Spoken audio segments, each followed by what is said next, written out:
Welcome to Christchurch. Welcome to the CDC. Welcome to a new exciting new season, hopefully. Okay, the first thing, of course, to remember is that the clothing we've packed in your orange bags for you today is based on where you're working in Antarctica and what particular job you're doing. And, of course, what we're going to do this afternoon is to get you to try your ECW gear on before we send you south tomorrow. Okay. They call it going to the ice. It's a simple thing to say, but the journey is profound. Tonight, they'll get warm clothes in this United States National Science Foundation warehouse in New Zealand. Tomorrow, they'll leave for Antarctica, 2,400 miles to the south. My name is Norbert Wu. I'm an underwater photographer. I've been going to the ice since 1997. Most people call me Norb. You really have two large ones. They're too tight. Turn them back and just get the pants. Okay. Just the boots. Yeah.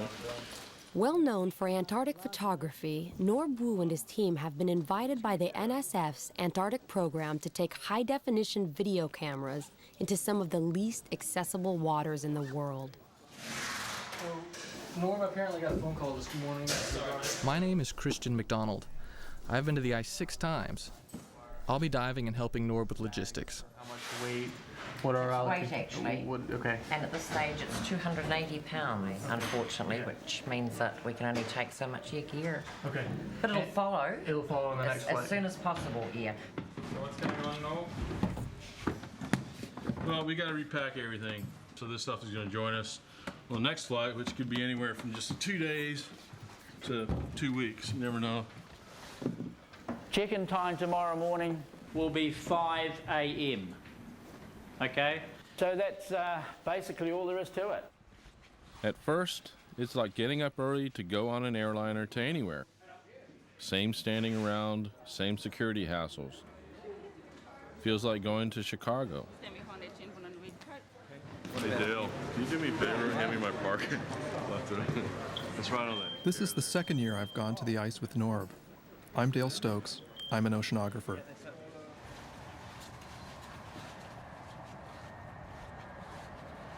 This is no airliner. This is not a trip to Chicago.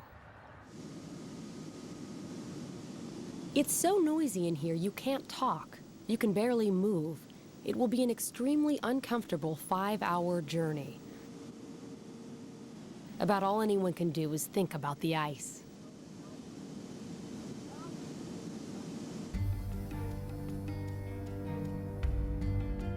Antarctica is dominated by ice. Over much of the continent, the ice is more than 1.5 miles thick. This fortress of cold holds captive 70% of all the fresh water on the planet. If the ice melted, the oceans would flood over half the world's population. The ice controls the Earth's climate. It reflects heat from the sun back into space. The seawater it chills affects currents and temperatures everywhere. But there is more to Antarctica than just ice.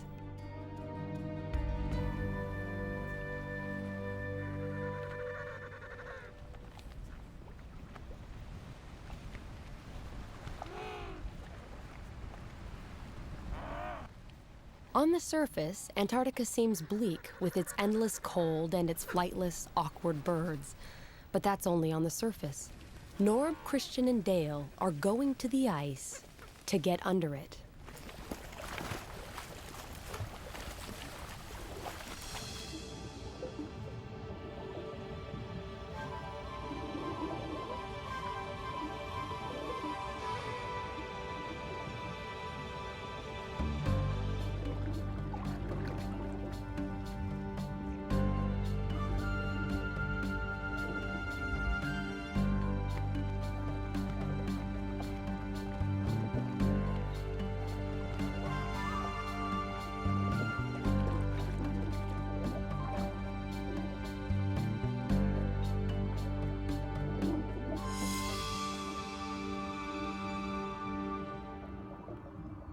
Norb's team is flying as far south as you can go and still find ocean.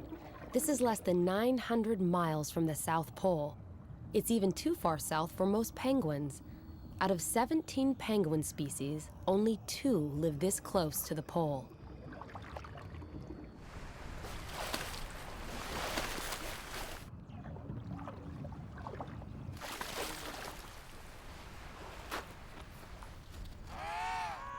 The big ones are emperors.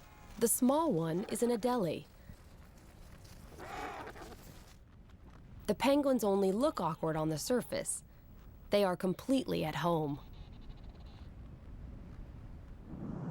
5 hours after takeoff, the plane lands on the frozen sea near McMurdo Station, a United States research base.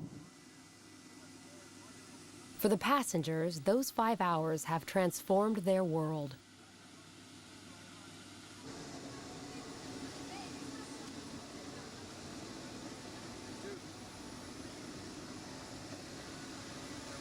Thanks for flying with us. It's like getting out on another planet. I'm always impressed with the purity and the vastness of the ice.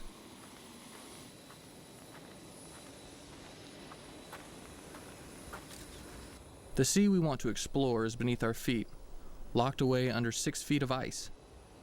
But first we have to learn to deal with the ice. This is Snowcraft 1.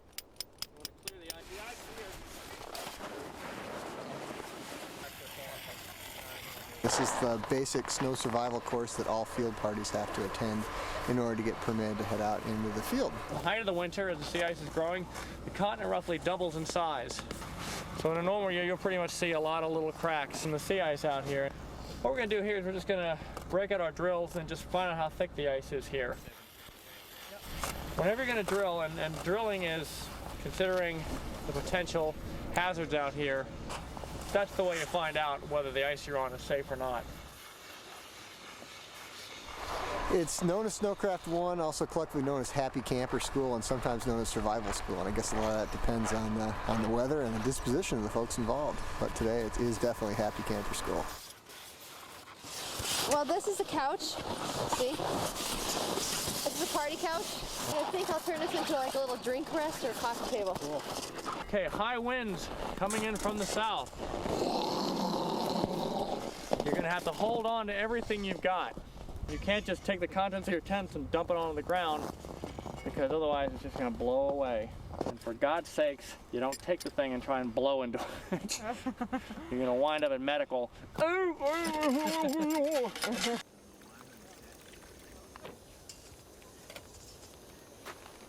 This is a classic Antarctic day out here. It's virtually dead calm, lots of sunshine, but the potential for it to change in the next 2 hours or less is pretty dramatic and pretty amazing. Intimidating, I think, is probably the best word for it. The weather is just plain intimidating, the way it can humiliate you and make you feel small.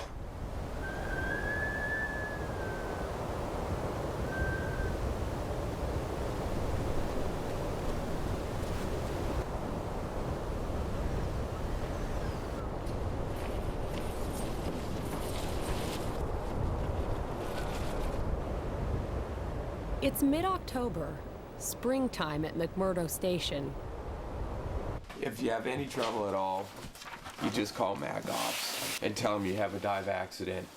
They'll page everyone. Hundreds of scientists and technicians are here, but most of them, like Norb's team, are inside, getting ready for the season's work. What transportation options will be best?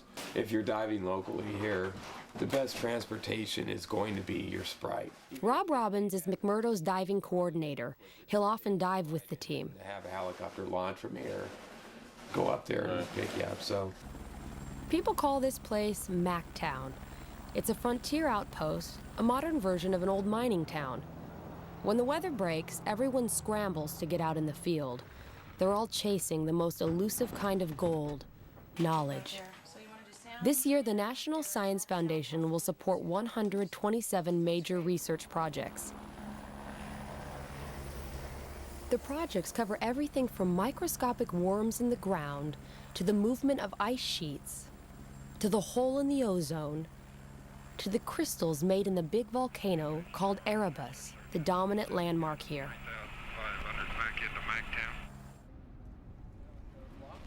For Norb, Christian, and Dale, gathering equipment and scheduling trips into the field seems to occupy all the daylight hours. And it's daylight all the time. So what we may want to do is fly up here, see if you like anything. We can land anywhere down there, take the door off, right, and do it again. Okay. And just pull it off. We'll put a rock on the door and leave it. All this work is dwarfed by Antarctica. It's the only place on Earth that still has huge areas which have never seen the track of a human being.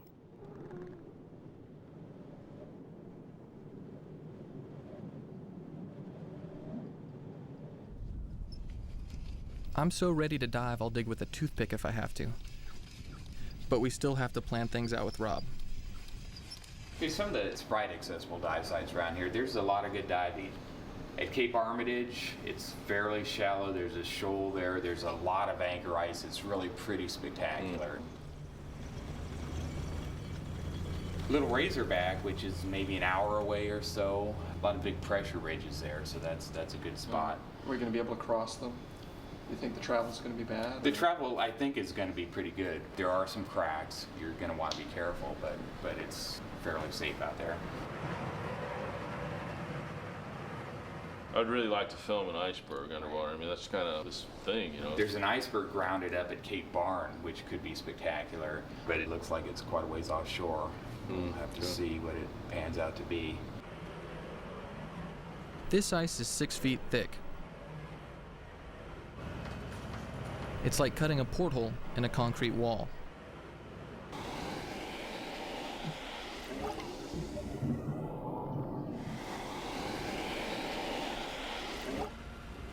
But we can't just go jump in the hole.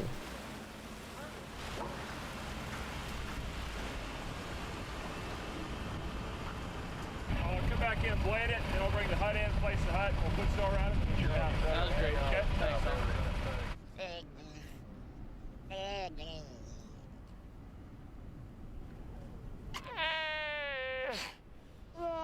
Weddell seals are at home on the ice.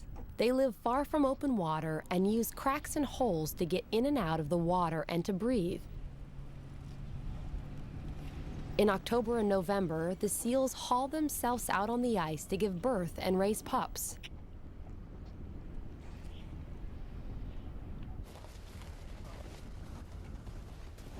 After 10 days of preparation, we're ready. I admit it, I'm a wimpy diver. I hate boats, I get seasick. This is great. No waves. You just drive out on a frozen ocean in this big red thing, which is called a Sprite.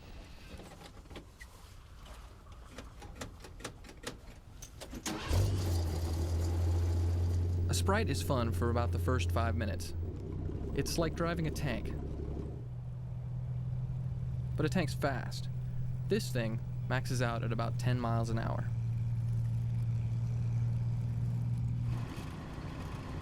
After 5 minutes, it's sheer unadulterated hell.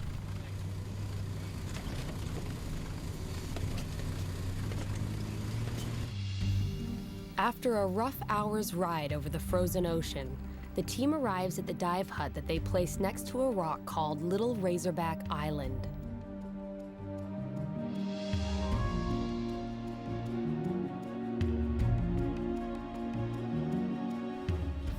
Dale will be first into the water. 3 layers of underwear and a dry suit. It still doesn't really keep you warm. But for me, it's worth it. There's no diving like this anywhere else in the world. The only thing exposed to the water is your lips. At first, they burn, but then they get completely numb, and it's okay.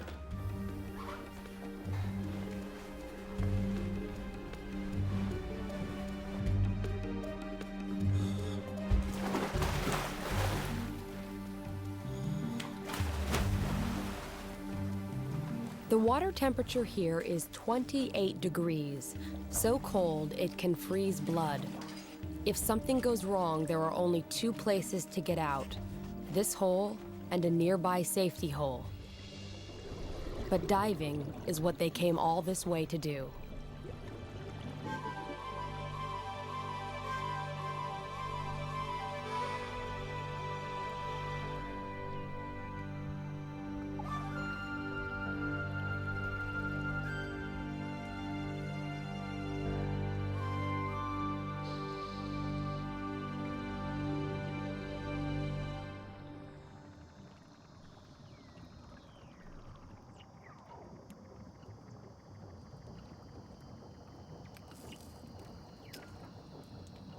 crystals on the bottom are called anchor ice. In shallow places like this, ice forms on almost anything the water touches, so it grows in kind of an ice garden.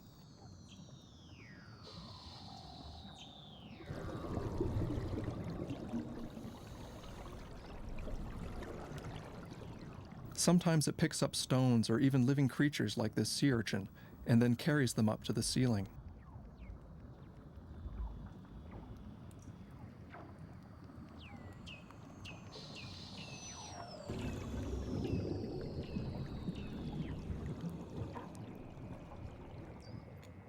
To me, these noises sound like alien radio signals in science fiction movies.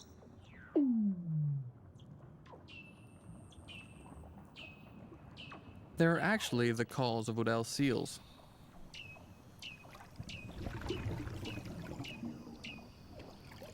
The seals will go anywhere they can find a hole for air.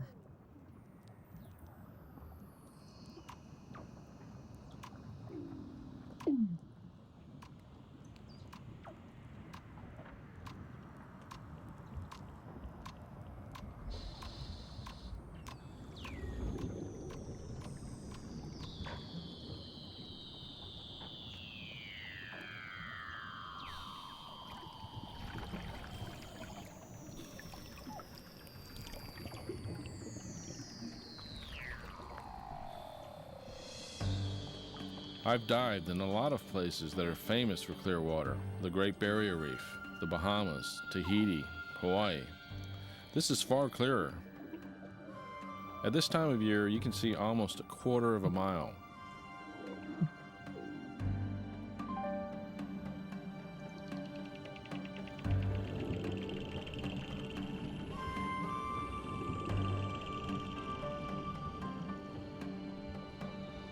These strange things are called brine channels.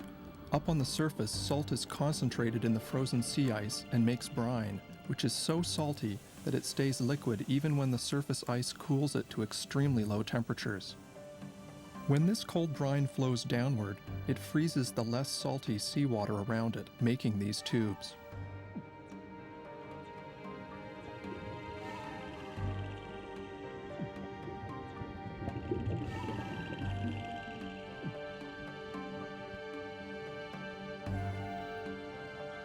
We're diving in shallow water because most of the action is on the ocean floor. These sea stars have just finished off an urchin and are attacking each other. Some of these animals are far bigger than similar species elsewhere. This sea spider is a giant compared to its cousins that live in warmer water. Isolation helps these animals evolve differently, and their slow metabolism in the cold lets them grow older and bigger.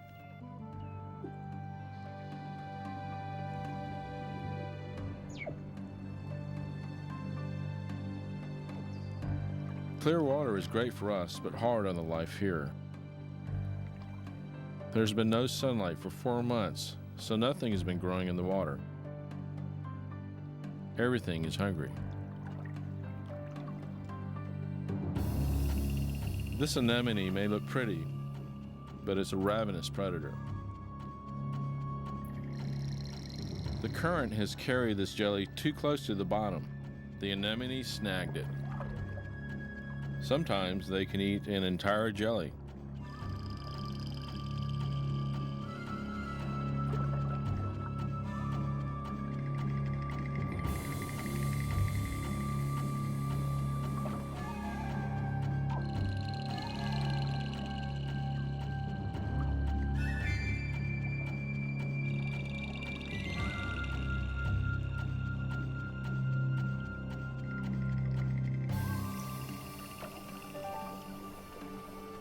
After about 40 minutes, you start to really get cold.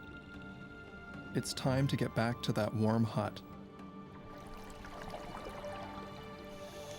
Under the ice, you have no clue what the weather's been doing, but this is Antarctica. It's sure to be different.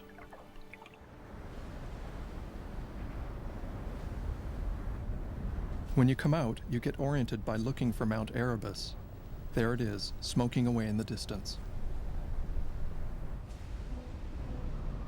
Underwater, the body fights off cold by burning calories like a furnace. Cool, baby. Everyone is physically exhausted. Ceiling, very, very cool. But the whole blue room sensation is from dropping down out of the second tunnel and then looking up into the blue room. That's pretty vicious. That's the sensation right there. But other than being tired, they're exhilarated. I think it must be because you're coming out of that dark part, right? Yeah, exactly. Because otherwise, it'd just be like any. But It's kind of spooky. Long way from the hole. It's kind of fun.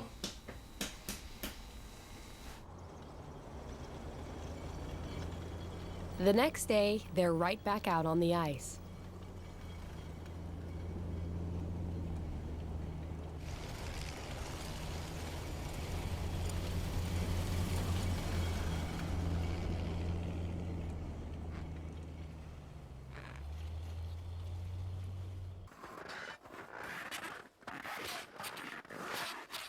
The team comes upon a hump in the snow that could be a lot more dangerous than it looks. This is exactly what Norb and Dale were warned about in survival school. So what's the rule of thumb? It has to be. We need 30 inches of ice, but 30 inches if we of get a ice, crack, it's got to be less than a third the track width. So I think if we just get a shovel here and we can clear some of this away and see how wide it is. This snowdrift marks a crack in the ice. You can't tell from the surface if the crack is too wide for the Sprite to cross. It's always weird to think that right underneath this solid-looking surface, there's ocean 1,000 feet deep.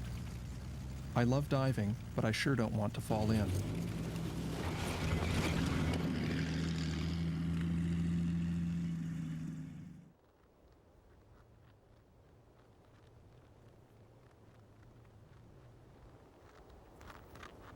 The penguins know how to get around better than the team.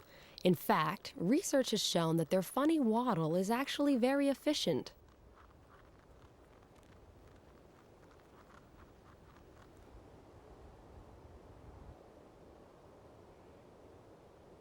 There are all sorts of mysteries under the ice. One of them is how the Weddell seals live. In this field camp near McMurdo, biologists are studying the seals. They have drilled a hole in the ice so far from the other holes that a seal released here has to come back. It's held captive by its need to breathe. Under a special research permit, this male was captured and he'll work with the scientists for a couple of weeks, then be returned to the place he was caught. They have glued instruments on his back and a camera on his head to explore a world of life and hunting under the ice that would otherwise be hidden forever.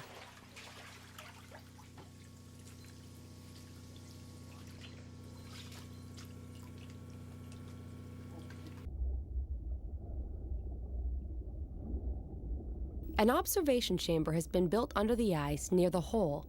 One of the science team is there to watch the seal's behavior.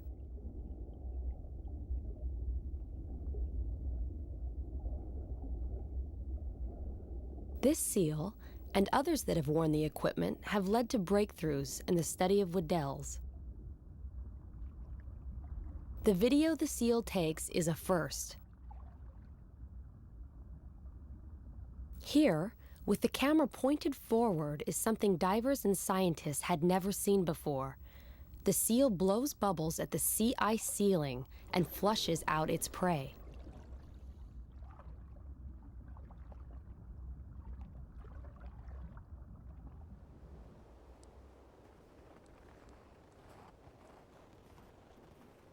The ice is too thin for vehicles near Turtle Rock, which is the best place to see seals underwater. The team must hike with tanks, cameras, weight belts, and all.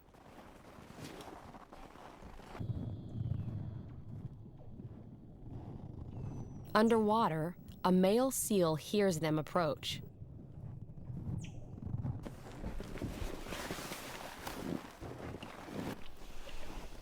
He checks them out.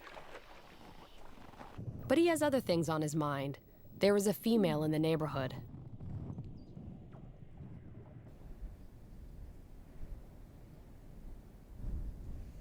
There's no warm dive hut here, but that's all right.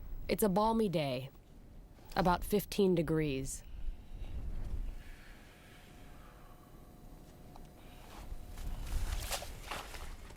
Since the big drill can't get here, the team has to dive through a seal hole.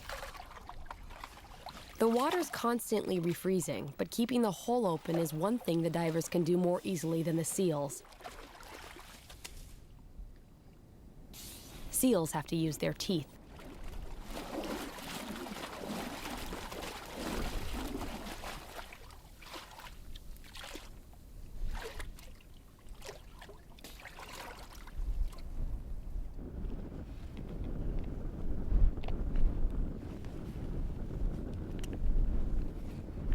Do you hear it going or not? Do you hear it going when I press it?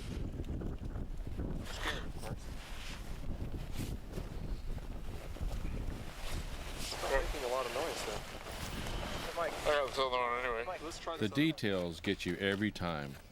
I've had trouble with this hose before, so I want to be real sure it's working.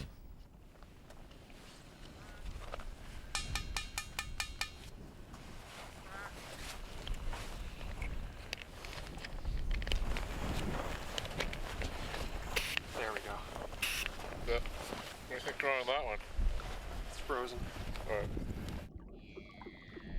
As Norb and Christian get in the water, a mother seal is teaching her baby to swim.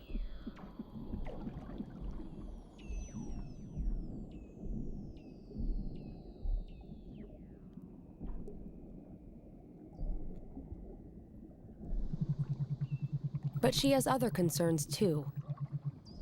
Females, once they've given birth, are often ready to breed, and this female knows that the male is around.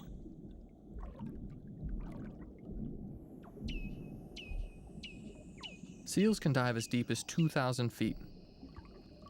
They have been known to stay underwater for over an hour. But they don't get decompression sickness, the bends, which is a major hazard for divers. To prevent the bends, divers must be careful when ascending so nitrogen doesn't fizz out of their blood like bubbles in a soft drink.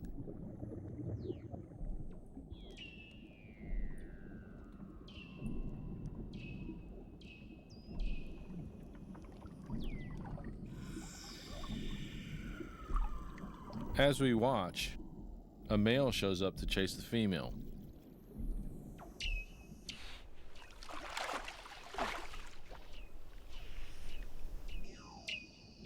But she's not interested.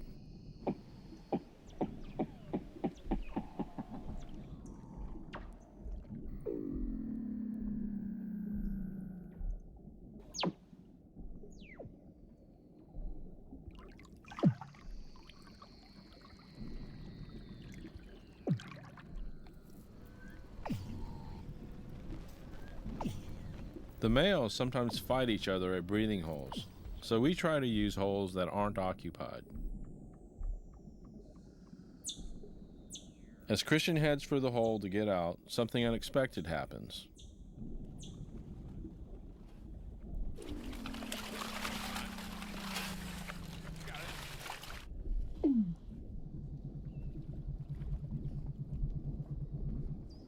Oh!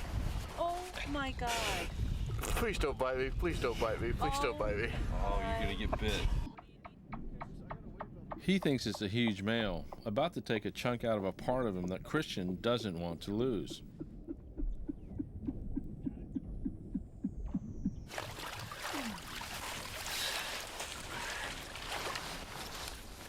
Like, whoa, somebody's goosed me.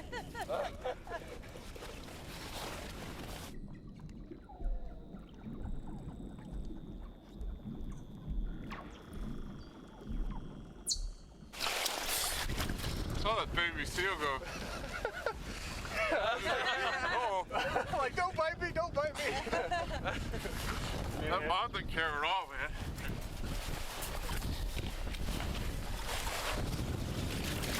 Go. Is that the baby that came out then? Yeah. I was like, I said, I'm like, oh. I saw a big dude over here scraping out a hole. This big one is a leopard seal. He's near the top of the food chain. A wolf of the Antarctic. a penguin eater.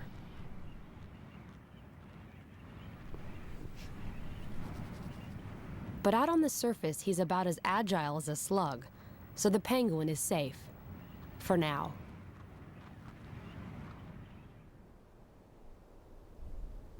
Couloir Cliffs, the next dive site, is too far away from McMurdo Station for the team to use a drilling rig.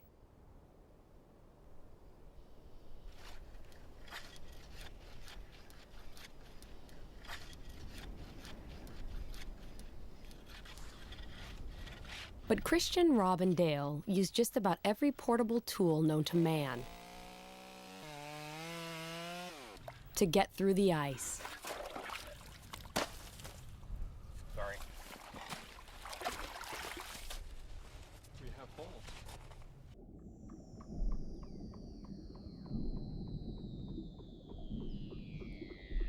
This is the type of sea star that I have never seen before, using its long arms to pick plankton out of the water as the current moves past.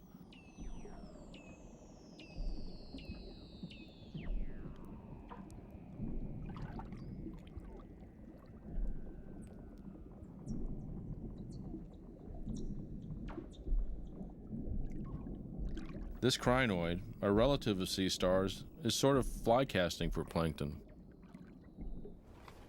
On the surface, Rob keeps the hole clear and has no idea that beneath him, Dale is having one of the most memorable dives of his life. He is witnessing the effects created when snow from these cliffs melts and sinks beneath the cracks in the rocks. Under the surface, the fresh water seeping back out from the rocks is frozen by the colder seawater. It looks like a frozen waterfall.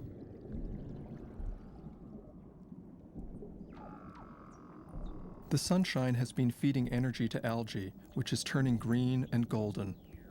Soon the algae will bloom in the water and end our season by ruining the visibility. But for now, it's just plain beautiful.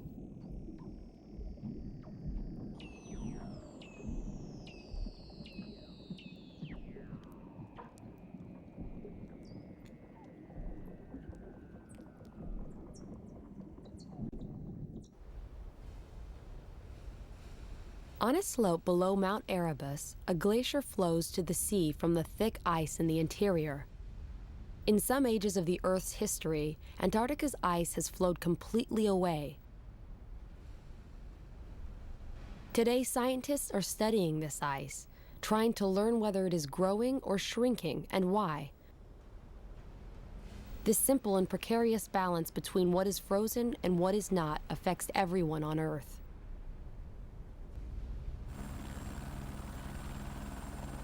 Norb's team has put a hut right where the glacier meets both rock and the sea.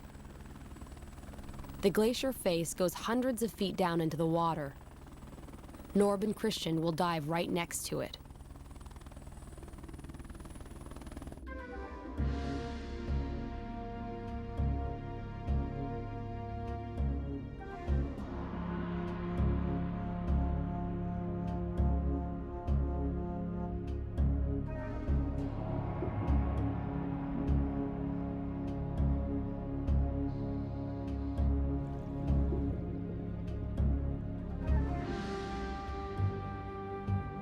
This is a spooky place.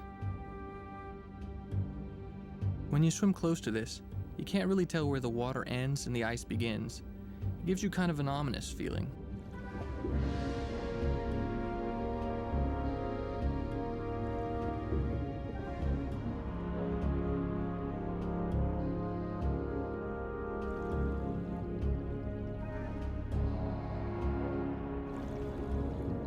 You see all this big ice, but fish live right next to it, no problem.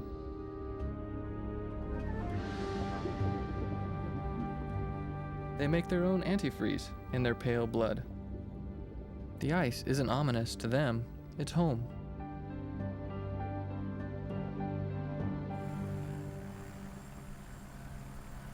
Every year, Antarctica sheds thousands of icebergs like flakes of its skin. Everyone knows that icebergs hide most of their mass underwater, which is why the team wants to shoot near one. But that, like everything else here, is going to be harder than they thought. Christian and Rob have been out for 2 days looking for bergs to explore. Their report is not good. Hey. Gotta go Cape Roberts. Well, Cape Roberts is pretty nice, but we weren't able to find any diveable icebergs. Oh, you kidding? No, actually, we tried quite a bit. We spent a couple days chainsawing holes and trying things out, but doesn't look too good. No, really?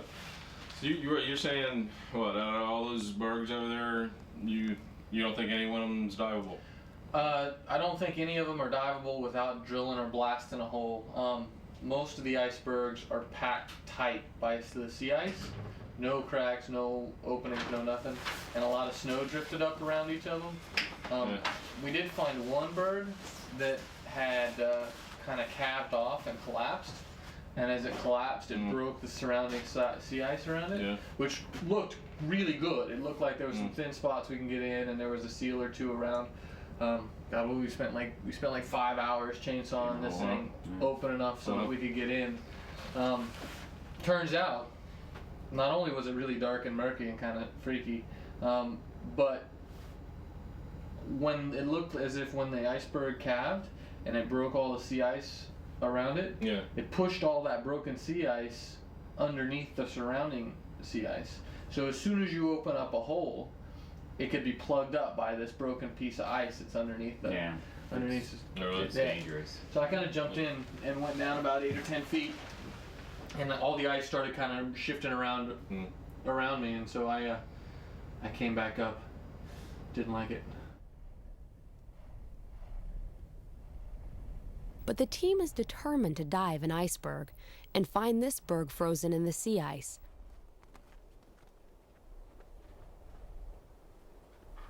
The berg appears to be in very deep water, not the most interesting diving. But at least there's a seal hole to dive through, and what they discover is a complete surprise.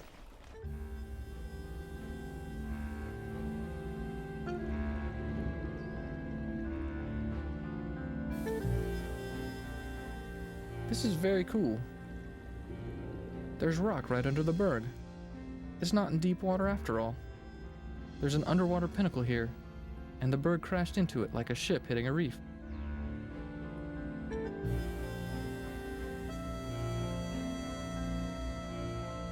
But a ship would be here for centuries. It's hard to imagine, but soon this huge structure will just disappear.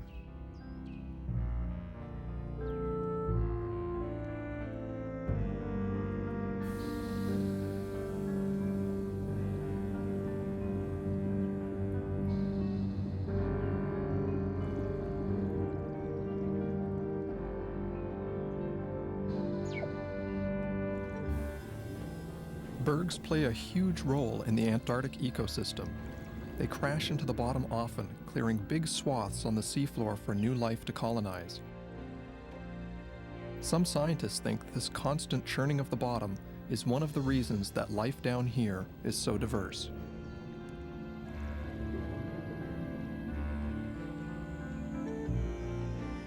I've seen these dimples on most bergs. They may be caused by the way the ice is eroded by currents swirling against it.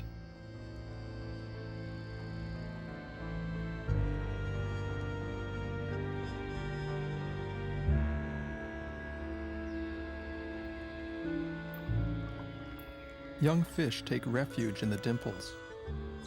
I guess when this berg melts, they'll just go find another one. It's not as if there's a shortage.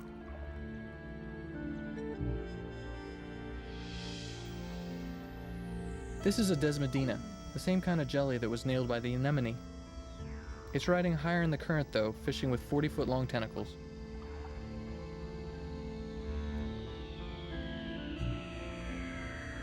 It has been another great dive, but this dive costs the team big time. I'm calling from McMurdo Station in Antarctica. I'm a physician.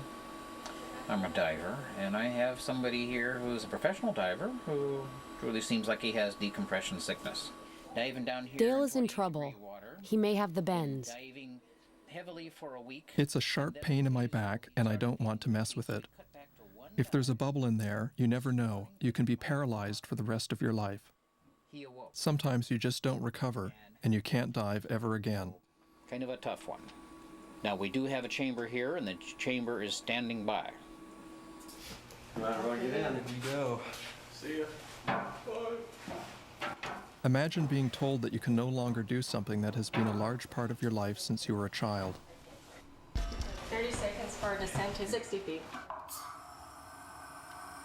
Dale has been placed in a hyperbaric chamber, an enclosure in which air pressure is first gradually increased and then gradually decreased.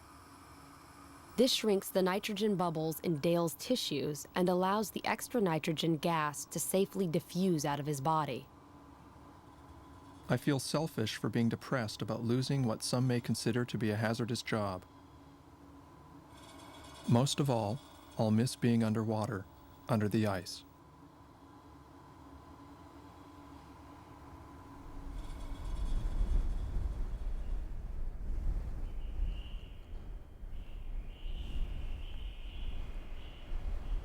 Dale will help out on the surface as the team continues diving and filming. They fly to the strangest dive site on the schedule. It's near a region called the Dry Valleys, where wind keeps the rock scoured clear of ice. At the foot of these valleys is sea ice that is unusually thick and stable. Near the ice, the National Science Foundation has built a well-equipped field camp. Here, oceanographers are studying life that is remarkably similar to what lives thousands of feet down on the ocean floor, the largest and least known ecosystem on Earth.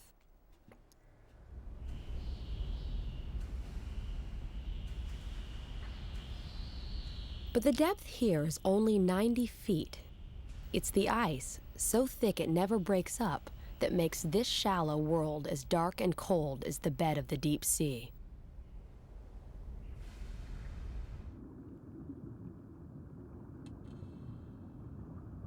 These unusual soft corals have evolved to sweep the sand for food, a behavior that has never been seen anywhere else.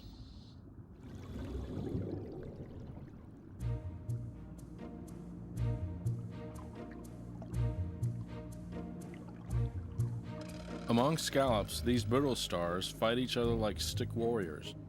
The red ones eat the white ones, if they can catch them.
It's January. On the shore, water is cut loose by temperatures that flirt with a thaw. But summer ages quickly. The midnight sun sinks toward the first sunset of autumn, and there are new visitors to McMurdo Sound.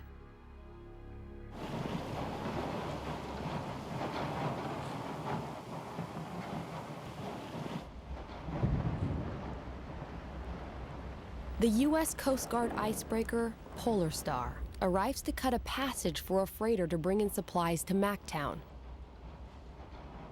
In the strips of open water behind the icebreaker, minke whales appear. They're feeding on plankton that has bloomed in the water under the ice in the constant daylight. Minkies, among the most common whales in the world, are still hunted in Antarctic waters.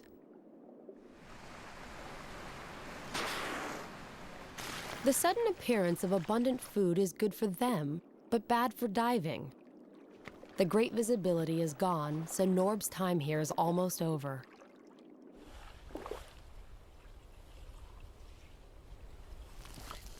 All around the coast of Antarctica, ice cracks and disintegrates. The expanse of sea ice has shrunk from its maximum of 7 million square miles to its minimum of only about 1 million. There are other visitors out there, but they're more elusive. For days, the team searches outside McMurdo, looking for the orcas that often haunt the ice edge. But day after day, the patches of water are empty. Then, in one breath, everything changes. The ice of the whole bay seems to be breaking up in front of our eyes, opening into long strips of water that are called leads.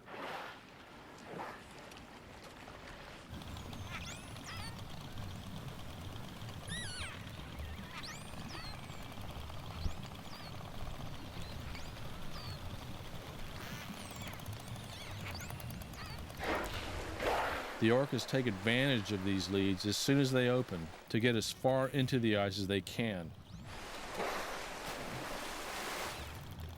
They're hunting the giant Antarctic cod, a fish that can reach over 100 pounds and uses the ice edge as shelter.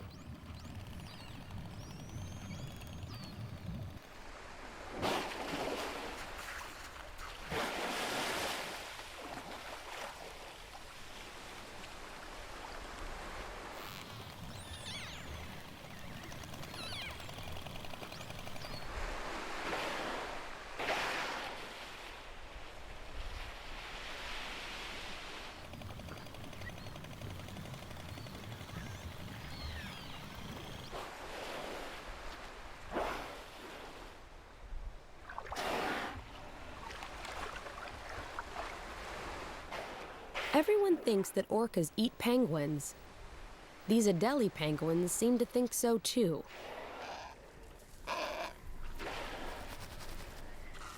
But scientists haven't actually seen a penguin eaten here, so they don't know for sure that it happens.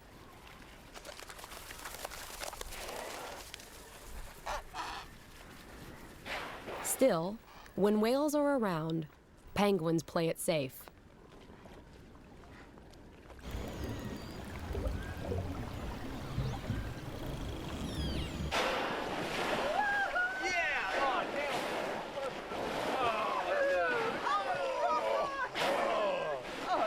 Dude, this is ridiculous. There's like 20 whales right there.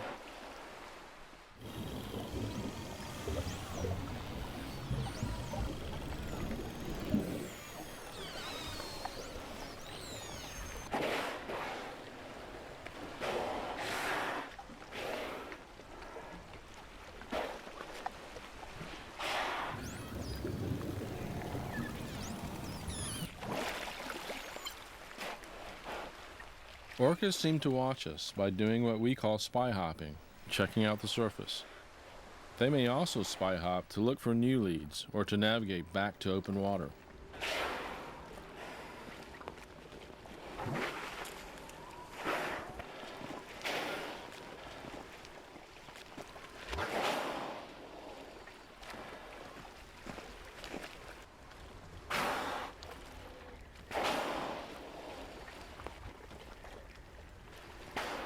The orcas seem to be at the heart of the huge ebb and flow of energy in the Antarctic Sea, where the sun burns away the ice each year and the long night builds it back.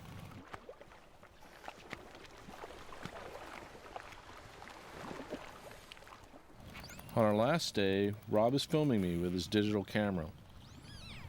And suddenly, something happens that reminds me that for all our study, we still know very little about life under the ice.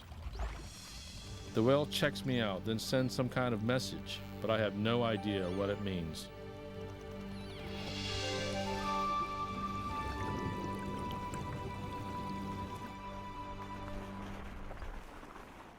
Months ago, Norb, Christian, and Dale said they were going to the ice.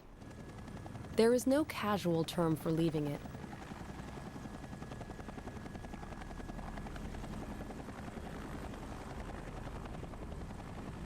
They have looked in the face of glaciers and at the roots of icebergs. They have glimpsed the life that has turned this hostile place into a home. But it's tough being on the ice, and at the end of all this work and cold, the team is happy to be heading home. Antarctica is the one continent where humans may forever be strangers. But we have looked past the big white shield and have seen the beauty and mystery that the ice tries to hide.